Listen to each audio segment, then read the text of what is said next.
Hi friends, welcome to Vijayaram kitchen.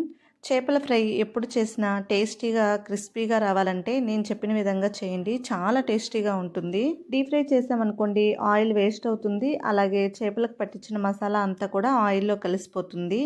అదే నేను చెప్పిన విధంగా చేశారనుకోండి మీకు చేపల వేపుడు చాలా టేస్టీగా క్రిస్పీగా చాలా బాగుంటుంది. అంతేకాకుండా ఆయిల్ వేస్ట్ అవ్వకుండా జస్ట్ 2-3 టేబుల్ స్పూన్స్తో మనం చేపల వేపుడిని మొత్తాన్ని కూడా ఈజీగా చేసేసుకోవచ్చు. చేపల ఫ్రైకి ఎప్పుడూ కూడా పీసెస్ ఇలా మీడియం సైజులో ఉండేలాగా కట్ చేయించుకోవాలి. మరి ఎక్కువ లావుగా ఉన్నాయనుకోండి మసాలా లోపలి వరకు వెళ్ళదు, అలాగే చప్పగా ఉంటుంది పీసెస్ కూడా. ఇలా గనక కొట్టిస్తే మనకి మసాలా లోపలి వరకు వెళ్ళి టేస్ట్ చాలా బాగుంటుంది. ఇలా కట్ చేయించిన తర్వాత చేపలకి ఉప్పు నిమ్మరసం వేసి శుభ్రంగా ఒక 2-3 సార్లు కడగండి. ఇలా చేయటం వల్ల చేప ముక్కలు నీసు వాసన రాకుండా ఉంటాయి. ఇప్పుడు ఈ చేపల ఫ్రైకి మసాలా ప్రిపేర్ చేసుకుందాము. ఒక బౌల్ తీసుకొని ఇందులోకి 1.5 టీ స్పూన్ కారం యాడ్ చేసుకోండి. తర్వాత ఇందులోకి మీ టేస్ట్ సరిపడినంత సాల్ట్ వేసుకోండి. నేను ఇక్కడ 1 టీ స్పూన్ యాడ్ చేశాను. తర్వాత ఇందులోకి 1 టీ స్పూన్ ధనియాల పొడి, 1/2 టీ స్పూన్ జీలకర్ర పొడి, 1/2 టీ స్పూన్ గరం మసాలా, చిటికెడు మిరియాల పొడి వేసుకోండి. తర్వాత 1/2 టీ స్పూన్ పసుపు, 1 టీ స్పూన్ కార్న్ఫ్లోర్ వేసుకోండి. కార్న్ఫ్లోర్ వేసుకోవడం వల్ల చేపలకి మంచిగా క్రిస్పీనెస్ వస్తుంది. నెక్స్ట్ ఇందులోకి 1 టీ స్పూన్ అల్లం వెల్లుల్లి పేస్టు, 1 టేబుల్ స్పూన్ ఆయిల్ వేసుకొని కలుపుకోండి. ఈ ఆయిల్ వేయటం వల్ల మసాలాలన్నీ కూడా బాగా కలిసి మనము పీసెస్కి పట్టించినప్పుడు ఈ పీసెస్కి బాగా పట్టుకుంటాయి. అలాగే ఫ్రై చేసేటప్పుడు ఆయిల్ ఎక్కువ పీల్చుకోకుండా ఉంటుందన్నమాట. తర్వాత సగం నిమ్మరసం వేసుకొని ఇవన్నీ కూడా బాగా మసాలాలు కలిసిపోయేలాగా బాగా మిక్స్ చేసుకోండి. నిమ్మరసం ఆయిల్తోనే సరిపోతే ఓకే, సరిపోకపోతే కొంచెం వాటర్ని యాడ్ చేసుకొని వీడియోలో చూపిస్తున్న విధంగా కలుపుకోవాలి.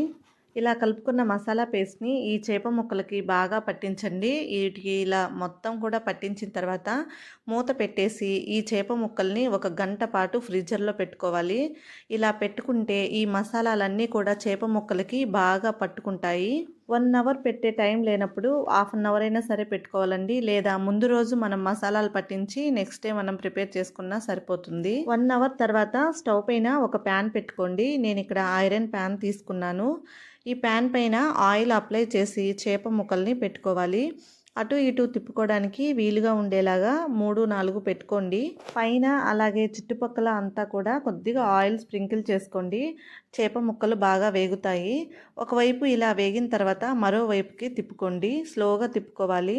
ఇలా 2 వైపులా కూడా అటు ఇటు తిప్పుకుంటూ చేప ముక్కలు బాగా ఫ్రై అయ్యేంత వరకు ఫ్రై చేసుకోండి. మంటని మీడియం టు సిమ్లోనే పెట్టుకోవాలండి, హై ఫ్లేమ్ అస్సలు పెట్టొద్దు. ఇలా 2 వైపులా కూడా ఫ్రై అయిన తర్వాత ఈ చేప ముక్కల్ని ఒక ప్లేట్లోకి తీసుకొని పెట్టుకోండి. మిగిలిన చేపల్ని కూడా సేమ్ అలాగే ఆయిల్ అప్లై చేసి కొద్ది కొద్దిగా వేసుకుంటూ ఫ్రై చేసుకోండి. ఇలా చేస్తే చూసారా ఆయిల్ ఎక్కువ వేస్ట్ అవ్వదు. అలాగే మనం తినేటప్పుడు ఆయిల్గా ఉండకుండా క్రిస్పీగా ఉంటాయి. అలాగే టేస్ట్ కూడా చాలా బాగుంటాయి అన్నమాట. మనం డీప్ ఫ్రై చేసామనుకోండి ఆయిల్ వేస్ట్ అవుతుంది. అలాగే ఆయిల్ కూడా చేప ముక్కలకి ఎక్కువగా పీల్చుకుంటుంది. అలాగే మసాలాలన్నీ కూడా ఆయిల్లో కలిసిపోతాయి కాబట్టి చేప ముక్కలు అంత టేస్ట్ ఉండవు. ఇలా చేస్తే చేప ముక్కలకే ఉంటుంది కాబట్టి మసాలా అంతా చాలా టేస్టీగా, చాలా క్రిస్పీగా, చాలా చాలా బాగుంటాయి. ఈ వీడియో నచ్చితే తప్పకుండా లైక్ చేసి, షేర్ చేసి, కామెంట్ చేయండి. అలాగే నా ఛానల్ని సబ్స్క్రైబ్ చేసుకొని పక్కనే ఉన్న బెల్ బటన్ని క్లిక్ చేయండి. Thank you for watching.